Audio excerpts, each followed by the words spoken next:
Cada 1 de mayo celebramos el Día del Trabajador, pero para nosotras el trabajo no es solo un día para celebrar, sino una lucha diaria. Somos las que limpian, las Kellys, las que se han partido la espalda durante años para ofrecer el mejor servicio a los turistas que visitan Baleares. Y al fin nos han escuchado. Hemos exigido mejores condiciones laborales y juntas con los sindicatos y con el apoyo del gobierno de Armengol las hemos conseguido. Ahora no nos tenemos que dejar la salud limpiando habitaciones porque nuestras enfermedades profesionales están reconocidas.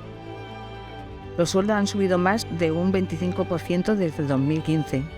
Las camas serán elevables y a algunas les parecerá una tontería, pero no, ya os digo yo que no es ninguna tontería.